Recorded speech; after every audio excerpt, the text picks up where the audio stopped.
Bonjour à tous et bienvenue sur la chaîne de Fouini. Les amis, je viens à peine de rentrer de l'entraînement. Regardez, je viens de fouler la porte de ma maison. Je vois les news. J'actualise toujours, je prends mon tel, je vois les news.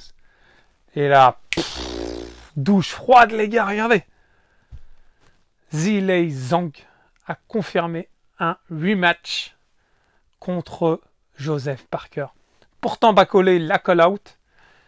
Mais il a dit, oui, ok, il m'a call out. Mais dans ma tête, j'ai toujours eu en cible, numéro 1, un rematch contre Joseph Parker. Je vous cache pas que c'est une sacrée douche froide. Bon, lui, Zhang, il se dit qu'il a eu un revers contre Parker. En fait, stratégiquement parlant, excusez-moi, c'est extrêmement intelligent. Parce que Zhang, il a eu un revers récemment contre Parker. À côté de ça, il a éteint Joe Joyce, il a éteint Wilder. Donc, il se dit que Parker a aussi éteint Wilder. Parker, il est aussi en expansion, en ascension. Donc, si Zhang remet les choses au point et met Parker KO, bah, qu'est-ce que ça signifie, les gars? Ça signifie une chance pour le titre. Ça y est, il a fait le ménage. Presque. Ça je le comprends. En soi, je suis pas persuadé que ça soit beaucoup plus vendeur que Zhang Bacolé. Ça, j'en suis pas persuadé. Par contre, stratégiquement parlant, c'est très subtil, très intelligent. Donc Zhang, il a beau dire, moi, j'ai peur de personne, je prends tout le monde. Il a critiqué Joshua, comme quoi Joshua faisait attention à sa carrière, attention à son argent, etc. Et Zhang, il fait pareil, les gars. Il fait pareil, je le critique pas, il a raison. Mais bon, faut pas non plus que lui critique les autres si lui-même fait la même chose, quoi.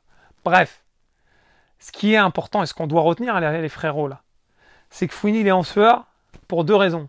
Première, je viens de sortir de l'entraînement, il pleuvait en plus. Là, je vais filer à la douche là, de ce pas après la vidéo. La deuxième, Bacolé, les gars. Bacolé, il affronte pas Zhang à son prochain combat. Ça, c'est sûr. Parce qu'il va pas attendre que Zhang affronte Parker pour affronter derrière le vainqueur, par exemple. C'est trop long. Il faut qu'il fasse un combat intermédiaire. Les possibilités se restreindre, les gars. Ça veut dire quoi? Ça veut dire que Bacolé, il peut plus affronter Zhang, mais il peut plus affronter Parker. Les deux sont pris. Il peut pas affronter Dubois, Joshua. Les deux sont pris. Il peut pas affronter Usyk, Fury. Les deux sont pris. Qu'est-ce qui reste, les gars? Qu'est-ce qui reste? Il peut pas aller affronter un top 25, 35, 30. Ça n'a pas grand intérêt. Lui, il lui faut de la chair fraîche. Il lui faut un top 10. Donc, j'ai réfléchi là. Dans les 3 minutes avant de tourner la vidéo, quand j'ai vu l'annonce, j'ai eu un déclic dans ma tête. Je me suis dit, mais ça restreint le champ des possibilités. Qu'est-ce qui reste?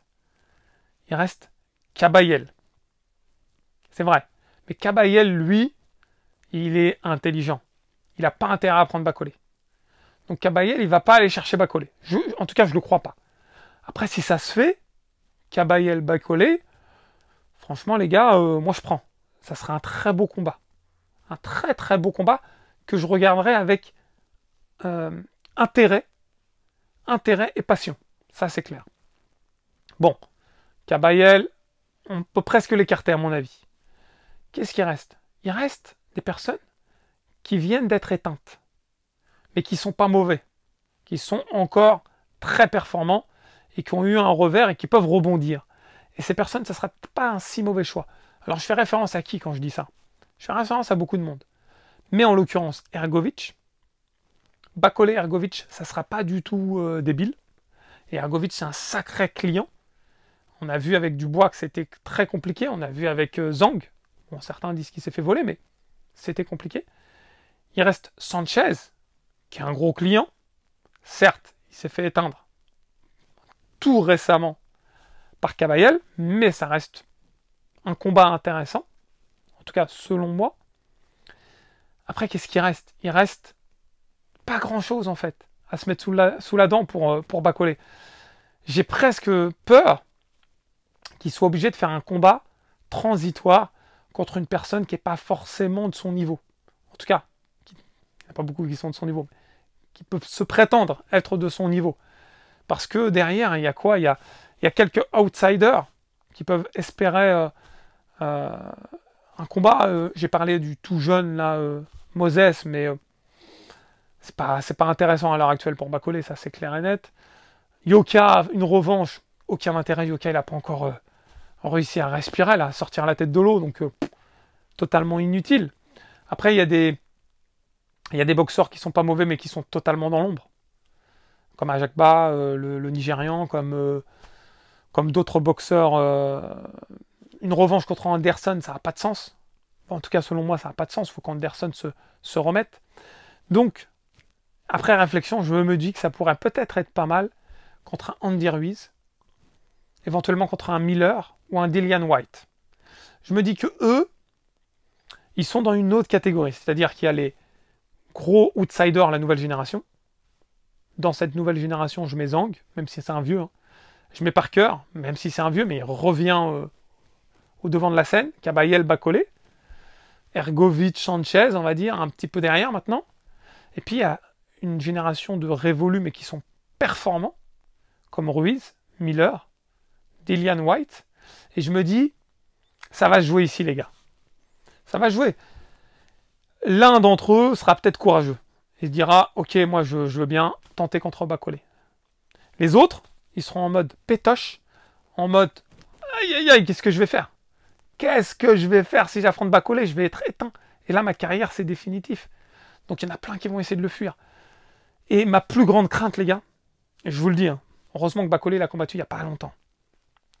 Mais ma plus grande crainte, c'est qu'il ne trouve pas d'adversaire. Et que ça perdure un peu dans le temps et qu'il fasse quasiment 1 an sans combattre. Ça, c'est ma plus grosse crainte. Parce que là, il y a trop de combats qui sont mis en avant. Les boxeurs, ils font un camp d'entraînement, ils font un combat, après ils font une pause, après ils refont un camp d'entraînement. Donc, ça repousse assez loin. Donc Zhang, on l'oublie, Parker, on l'oublie, Joshua, etc. Donc il va falloir puiser dans le peu d'adversaires que j'ai cités. Je suis désolé. Et dans ces adversaires, il faut trouver un courageux, les gars. Il faut trouver un mec qui ose aller affronter Bacolé à l'heure actuelle, en 2024. Allez, peut-être début 2025, je dirais. Normalement, il doit combattre en décembre. Selon son entraîneur, il a call-out Zhilei Zhang. Zhilei Zhang était plutôt intéressé, a priori, au début. Hein. Il a même, a priori, presque eu un oui, mais, le oui mais, c'était sous la condition de Parker. Là, malheureusement, c'est dans le mais qu'on se dirige. Mais son entraîneur avait dit, 21 décembre, il va combattre. Donc moi, j'espère, au fond de moi, qu'il va combattre au 21 décembre, et j'espère même qu'il va combattre dans la réunion du championnat du monde Usyk Fury, parce que ça met en valeur les boxeurs. Ça les met en lumière, ce genre d'événement. Donc moi, au fond de moi, j'espère, je prie, pour que Bacolé puisse combattre ce jour-là contre un boxeur performant, pour qu'il fasse ses preuves encore plus aujourd'hui. Qui dit boxeur performant, aujourd'hui c'est second plan, parce que les gros performants sont pris. À part Kabayel, qui est encore un gros performant qui s'est pas fait éteindre, mais j'y crois pas.